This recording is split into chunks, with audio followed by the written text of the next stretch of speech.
Sveikučiai! Šiandien mano komade eksperimentas.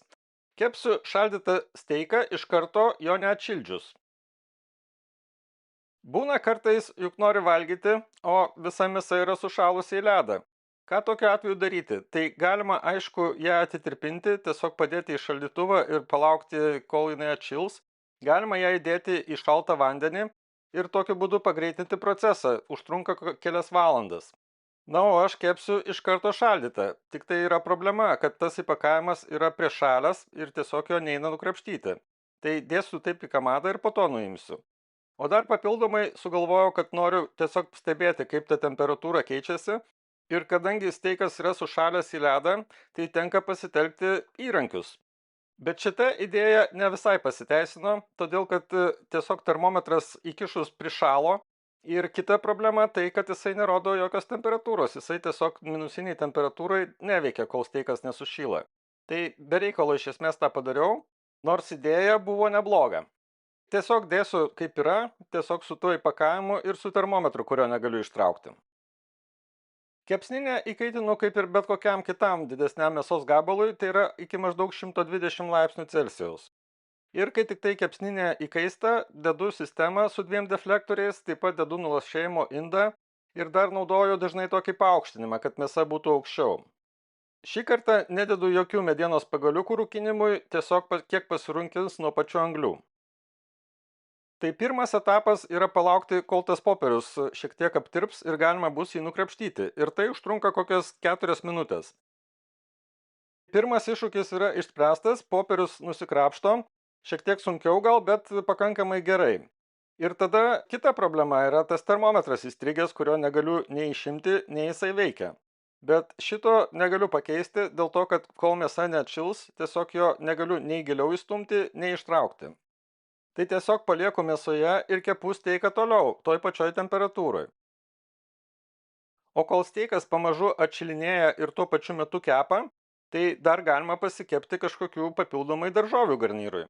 Tai aš, kadangi yra dar šparagų sezonas, tai dedu šparagus, kurie yra tiesiog apvolioti šiek tiek aliejuje ir padruskinti ir papipirinti, ir jie puikiausiai iškepa, o patį steiką laikas nuo laiko tiesiog apverčiu.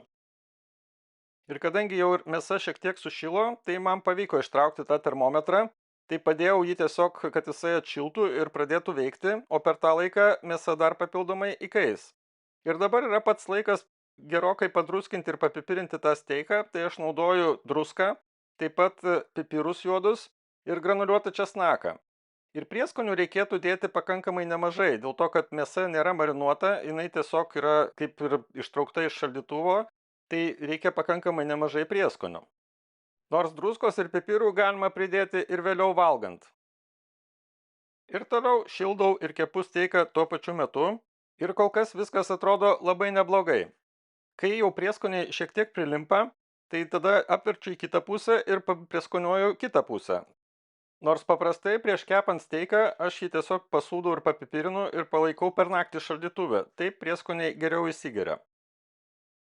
Viskam kaistant, temperatūra kepsninės po truputį kyla ir reikia prižiūrėti tiesiog, kad ta temperatūra nebūtų per aukšta. Mano šparagai jau suminkštėjo ir juos galima tiesiog nuimti, tai bus puikus garnyras, o steiką laiks nuo laiko vis apverčiu. Tai svarbu vartyti dažnai, nes temperatūra yra nevienoda iš visų pusių, tai kuo dažniau vartomas, tuo yra tolygesnis kepimas. O tuo pačiu, kol steikas kepa toliau, tai dar pasikepu ir kitokių daržovių. Tai šį kartą tiesiog grybukus, pašlakstytus šiek tiek aliejumi ir padruskintus bei papipirintus. Ir tai bus dar vienas neblogas garnyras. Viską kepu toliau, toj pačioj temperatūrai stengdamasis palaikyti. Ir kai grybai iškepa, dar steiko temperatūra nėra pasiekusi reikiamos. Aš noriu, kad jinai būtų apie 53-54 laipsnius Celsijaus. Tokiu atveju steikui pailsėjus bus galutinė jo temperatūra apie 57-58 laipsnius Celsijaus, kas yra vidutinis steikas. Tik matau, kad praėjus 2 valandoms nuo pradžios kepimo, kepsninės temperatūra vis toliau kyla po truputį ir jau praktiškai angų uždarimas nelabai padeda. Todėl sugalvojau dar vieną tokią gudrybę, tai yra pripilti tiesiog šalto vandens į tą nulašėjimo indą, kad šiek tiek nuimtų kaitrą ir bent jau iš apačios nekaistų per daug. Nes mėsos gabalas storas, tai reikia tiesiog ilgo laiko, kad jisai tolygiai įkaistų. Ir jeigu bus temperatūra aukštesnė, tai tiesiog išorė iškeps daugiau, o vidus dar išliks žaras. Tokiu būdu pavyko stabilizuoti temperatūrą ir steikas jau artėja link pabaigos. Tai maždaug apie 2 valandas 15 minučių užtruko ir jisai yra beveik iškepęs. Aš dar tik pridedu papildomai šiek tiek sviesto dėl papildomo skonio ir daugiau su tuo steiku nieko iš esmės nedarysiu. Palaukiu dar maždaug 10 minučių ir sviestas jau yra išsilydęs, taip pat steikas yra pasiekęs numatytą temperatūrą apie 53-54 laipsnius Celsijaus.